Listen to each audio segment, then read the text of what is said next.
अस्सलाम वालेकुम नाज़रीन, मैं हूं आपका मेज़बान मोहम्मद नाम खान और आप देख रहे हैं टुडे डल्ले। नाज़रीन, टुडे डल्ले के प्लेटफॉर्म के ज़रिए हम आपको डल्ले गांव से रिलेटेड दिलचस्प मालूमात फराहम करने की भरपूर कोशिश कर रहे हैं। हज़रत बलोच शाह सरकार के अलावा हाल ही में तकरीबन 2014-15 में डल्ले गांव के मशरक जनूब की जानब एक दरबार तमीर किया गया है जिसका मकाम वाला के नाम से मनसूब है। आए इसके मुतल्लिक मालूमात हासिल करने हैं जनाब हाजी मोहम्मद नज़ीर साहब से, जो कि दरबार मकाम वाला के मतवली हैं। अस्सलाम वालेकुम जी। वालेकुम सलाम। हाँ जी, क्या ठीक ठाक हो? मैं ठीक ठाक, तुम सुनाओ? अल्हम्दुलिल्लाह। यह दरबार मकाम वाला है जी, ਇਹਦੀ ਕੀ ਹਿਸਟਰੀ ਹੈ? ਕੋਈ ਖਾਸ ਮਤਲਬ ਕੀ ਜਾਣ ਤੁਸੀਂ ਦੱਸੋ ਮੈਨੂੰ। ਇਹਦੀ ਸੀ ਖਾਸ ਇਹ ਵੇ ਕਿ ਇਹਨਾਂ ਦਾ ਦਰਬਾਰ ਹੈ ਉੱਥੇ ਸਖੀ ਸਰਵਰ ਸਖੀ ਸਰਵਰ ਹੈ ਕਿੱਥੇ, ਕਿਹੜੇ? ਡੇਰੇ ਗਾਜੀ ਖਾਨ। ਡੇਰਾ ਗਾਜ਼ੀ ਖਾਨ। ਹਾਂ, ਇਹ ਅੱਲਾ ਦੇ ਬੰਦੇ ਹਨ। ਸੈਰ ਕੀਤਾ ਦੁਨੀਆ ਦਾ ਅੱਲਾ ਦੇ ਬੰਦਿਆਂ ਜਾਂ ਫੌਜੀਆਂ ਨੇ, ਠੀਕ ਹੈ ਜੀ। ਹੋਰ ਕੋਈ ਸੈਰ ਨਹੀਂ ਕਰ ਸਕੇ। ਫਿਰ ਅੱਲਾਹ ਤਾਲਾ ਉਸੀ ਦੇ ਹਰ ਇੱਕ ਨੂੰ ਅੱਲਾਹ ਖੈਰ ਕਰੇ ਤੇ ਫਿਰ ਜਿਹਨੂੰ ਸੋਹਣਾ ਬੁਲਾਵੇ ਆਪਣੇ ਘਰ ਤੇ ਉਹ ਜਾਂਦਾ। ਹੋ ਜਾਂਦਾ ਬੇਸ਼ੱਕ। ਹਾਂ, ਕਿਉਂਕਿ ਅੱਲਾਹ ਤੋਂ ਮਾਫੀ ਦੇ, ਝੂਠ ਨਾ ਮਰਵਾਏ। کہ 3 دفعہ میں اسے جا چکے ماشاءاللہ جی۔ 7 دفعہ میں اللہ سلطان بہت کر دیا ماشاءاللہ۔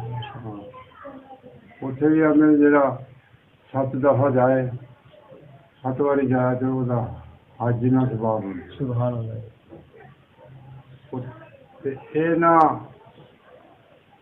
بابے مقام والا اتوں نہ پیا سخی سرور ادو جتھے بیٹھے کرتے ہیں اتنے یادگار بن جاتی ہے۔ انہوں نے یادگار نہیں ہے کہ اتنے بہ گئے۔ ہاں، اتنے بہ گئے۔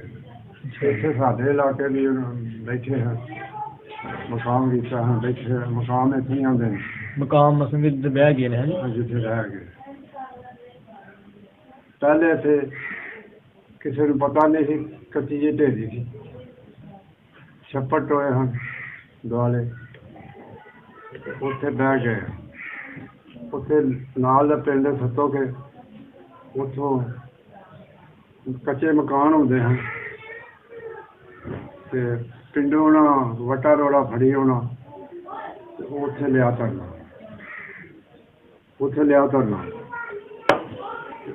اتوں مٹی لے جانی جا کوٹھے پوچا پھیرنا۔ اچھا جی۔ ادو بعد پھر چوریاں کو پائی سی، سردار ویچ گئے، انہیں ہور لائی بگوالیاں بگواڑی رہتے رہے ہیں جی۔ بگوالیاں بھی رہتے ہیں اتنے۔ انہوں نے کوئی چلو ملے نے، انہیں ہوں پکی ڈیری بنا چکی۔ اچھا جی۔ پکی یادگار بنا چکی۔ ہوں لوگ اتنے آتے جانے ہاں سب دیا پوریا کرتا مالک، اللہ خیر کرے تو اللہ خیر کرے۔ مرشد میرے ہیں، انہوں کا ایک شریعہ اتنے آتا سی، وہ ٹر گئے اتوں سیالکوٹ، اس جا فوت بھی ہو گیا۔ میں جانا کرنا کدی کدی تو وہ مرشد انہوں نے پوچھا، مرشدہ نے انہوں نے نام بابا خیر دین، انہوں کا صاحب زیادہ رفیق۔ اچھا جی۔ انہوں نے پوچھا کہ تو بھی بھائی اتنے جانا کہ نہیں؟ میں کتنے اتنے بابے مقام والے، میں کدی کدی جانا۔ میں آخر نہیں بھائی، ہر جمعرات میں جایا کر، چراغ بتی کریا کر، ڈیوٹی لگا لی پھر؟ ڈیوٹی نہ لگا چڑی، اور یادگار بن گئی ویکھن والی۔ اللہ خیر کرے تو اللہ ہر ایک دن نصیب کرے۔ یہ دربار مثلا تسی تعمیر کیتا ہے، مثلا جہاں دربار نما گنبد بنا دینا کہ تھوڑے پہلا مثلا بگوالیاں تعمیر کیتا ہے؟ اتنے اپنی ہوشی میری تسی بنایا اس حال ہے جی؟ ہاں۔ ٹھیک ہے۔ تو तेरा दरबार कितना बनाया गया, मतलब जैसा मैं किया शुरू के सन 2014-15 गल ठीक है बिल्कुल, इस दरम्यान बनाया गया है। हाँ जी, इस तो पहला मतलब मिट्टी ढेरी होंगी, कबरनुमा तो वैसे ही ढेरी। वैसे ही ढेरी पे। अच्छा, ये नहीं पता कबर है कि नहीं है, वैसे ही है। हाँ, वो जगह पे फिर उन्हें वो यादगार बना के भी दरबार जा बना, ठीक है भाई, तो पक्का बना छड़िया, हुकूमत बन गया ते बरांडा बन गया। हाँ बिल्कुल होंगे दरबार ना बन के छड़े चला खाशां पूरी करदा वो मालक, वो बंदे दी खाशां पूरी गया जेड़ा कोई रब उसे थोड़ा बहुता सुखना सुख जाए। अच्छा जी। हाँ ये औरतां मैं अक्सर एक दो गया दरबार से देखा कि औरतां ना दुआ मन तो बाद उत्थे पिपल का दरख्त है ना, पिपल का ही हाँ जी, ਉੱਥੇ ਧਾਗਾ ਬੰਨ੍ਹਦੀਆਂ ਜਾਂ ਛਾਪਰ ਵਗੈਰਾ ਮੰਨਤ ਮੰਗ ਕੇ ਮੰਗਦੇ ਨੇ। ਉਹਨਾਂ ਦੀ ਮੰਨਤਾਂ ਪੂਰੀਆਂ ਹੁੰਦੀਆਂ ਇਹ ਰਵਾਇਤ ਹੈ ਉੱਥੇ ਜਿੱਥੇ ਜਿੱਥੋਂ ਕਹਿੰਦੇ ਨੇ ਮੁਕਾਬਲਾ ਸਰਕਾਰ ਆਏ ਹਨ ਹਿੱਦੇ ਕਰਕੇ ਜਾਂ ਦਰਬਾਰ ਮੌਜੂਦ ਹੈ ਉੱਥੇ ਜਾਈ ਸਸਰ ਜਾਰੀ ਤੇ ਉੱਥੋਂ ਮਸਲ ਉੱਥੋਂ ਹੀ ਇਸ ਵੇਲੇ ਇੱਥੇ ਹੁੰਦਾ ਕੰਮ। ਹਾਂਜੀ ਠੀਕ ਹੈ, ਉੱਥੇ ਦੇ ਗੱਲ ਮੰਨਤਾਂ ਵੀ ਪੂਰੀਆਂ ਹੁੰਦੀਆਂ ਨੇ। ਚਲੋ ਉਹ ਹੁਣ ਉੱਥੇ ਅੱਗੇ ਪਿੱਛੇ ਕਰੀਦਾ ਜੀ, ਹੁਣ ਉਨੀ ਹਾਰ ਦੇ ਉੱਤੇ ਅੱਛਾ ਉਨੀ ਹਾਰ ਦੀ ਉਨੀ ਹਾਰ ਦੇ ਉੱਤੇ ਅੱਲਾ ਖੈਰ ਕਰਦਾ ਹਰ ਤੇ ਹੈ। ਉਹ ਮੰਨਣ ਵਾਲਾ ਉਹ ਮਾਲਕ ਹੈ। ਹਾਂ ਜੀ ਬਿਲਕੁਲ, ਮੰਨਣ ਵਾਲਾ ਉਹ ਮਾਲਕ ਹੈ। ਵਸੀਲਾ ਵਸੀਲਾ ਕਿਉਂ ਅੱਲਾ ਦੇ ਬੰਦੇ ਬਣਾਏ ਨੇ ਕਿ ਹਾਂਜੀ ਬੇਸ਼ੱਕ।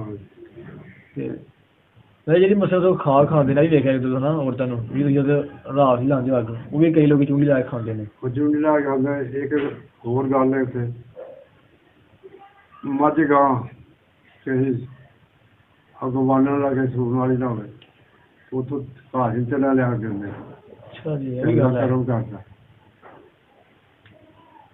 ਮੇਰੇ ਲਿਖਣ ਦੀ ਗੱਲ ਹੈ ਜੀ ਉੱਥੇ।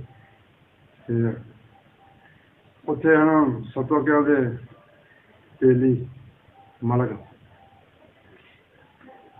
ਰਾਸ਼ਦ। ਅੱਛਾ ਜੀ, ਮਲਕ ਰਾਸ਼ਦ। ਹਾਂ, ਤੇ ਕੋਈ ਸ਼ਾਦੀ ਹੋ ਗਿਆ 10 ਸਾਲ, ਮੈਨੂੰ ਉੱਥੇ ਆ ਗਿਆ ਕਰੋਗੇ ਸਾਡੇ ਹੈ ਗੱਲ 10 ਸਾਲ ਹੋ ਗਏ ਬੱਚਾ ਕੋਲ। ਮੈਂ ਤੁਸੀਂ ਨਮਾਜ਼ ਪੜ੍ਹੋ, ਅੱਲਾ ਤੋਬਾ ਕਰੋ, ਅੱਲਾ ਤੁਹਾਡੀ ਖਾਸ਼ੀਆਂ ਪੂਰੀ। ਬੇਸ਼ੱਕ ਇਹ ਤਰੀਕਾ ਬਿਹਤਰ ਜੀ। ਹਾਂਜੀ ਹਾਂਜੀ ਬਿਲਕੁਲ। ਚਲੋ 2-4 ਮਹੀਨੇ ਕਹਿੰਦੇ ਸਾਡੀ ਨੀਅਤ ਪੂਰੀ ਹੋ ਗਈ। ਚਲੋ ਅੱਲਾ ਕਰੇਗਾ। ਉਹ ਅੰਦਰ ਟਾਣੀ ਨੂੰ ਫਲ ਲੱਗਦਾ ਫਿਰ ਝੜਦਾ ਵੀ ਹੈ। ਉਹ ਬੱਚਾ ਬੀਵੀ ਜਿਹੜੀ ਉਹ ਬਿਮਾਰ ਹੋ ਗਈ, ਬੱਚਾ 6 ਮਹੀਨੇ ਚ ਜਾਇਆ। ਉਹ ਤੋਂ ਬਾਅਦ ਹੁਣ ਇੱਕ ਬੱਚੀ ਹੈ, ਬੱਚਾ ਦਾ ਮਾਸ਼ਾਅੱਲਾ। ਅੱਲਾ ਦੀ ਰਹਿਮਤ, ਅੱਲਾ ਦੇ ਦੇ। ਅੱਲਾ ਜਿਨ੍ਹਾਂ ਦੀ ਮੁਰਾਦਾਂ ਪੂਰੀਆਂ ਕਰਦਾ ਜੋ ਆ ਕੇ ਉੱਥੇ ਦੁਆ ਕਰਦੇ ਨੇ। ਮੱਛੀਆਂ ਮਰਨ ਲਿਆ ਕੇ। ਇਹ ਪਹਿਲਾਂ ਤਾਂ ਕਾਫੀ ਸਿਲਸਿਲਾ ਕੰਮ ਹੀ, ਹੁਣ ਤੇ ਮਾਸ਼ਾਅੱਲਾ ਤੁਹਾਡੀ ਇਸ ਨਾਲ ਤੁਸੀਂ ਹਰ ਜੁਮੇ ਹੱਥ ਬਹਿੰਦੇ ਉੱਥੇ ਰਹਿੰਦੇ ਹੋ, ਕੀ ਖਿਆਲ ਹੈ? ਟਾਈਮ ਦਿੰਦੇ ਹੋ ਤੇ ਹੁਣ ਦੇ ਲੋਕ ਕਾਫੀ ਜਾਂਦੇ ਨੇ, ਕੀ ਖਿਆਲ ਹੈ? ਹਾਂ ਆਉਂਦੇ ਜਾਂਦੇ ਨੇ। ਕੋਲ ਭੱਠੇ ਦੇ 2 ਭੱਠੇ। ਅੱਛਾ ਜੀ, ਲਾਗੇ ਬਿਲਕੁਲ ਸਹੀ। ਉੱਥੋਂ ਜੀ ਆਉਂਦੇ ਹੋਰ ਕੋਈ ਗੱਲ ਇਸ ਮੁੱਦੇ ਮਸਲੇ ਜਿਹੜੀ ਨਾ ਤੁਹਾਡੇ ਕੋਲ ਪੁੱਛੀ ਗਈ ਹੈ ਕਿਹਨਾਂ ਨੇ ਮਤਲਬ ਕਿ ਹੋਰ ਕੋਈ ਵਾਕਿਆ ਕੋਈ ਨਹੀਂ ਮੁਕਾਮ ਵਾਲੇ ਸਰਕਾਰ ਨੇ ਮਤਲਬ ਮੈਂ ਇੱਥੇ ਹੋਰ ਤਾਂ ਕੋਈ ਨਹੀਂ। ਹਾਂ ਹਾਂ ਚਲੋ ਠੀਕ ਹੈ, ਸ਼ੁਕਰੀਆ।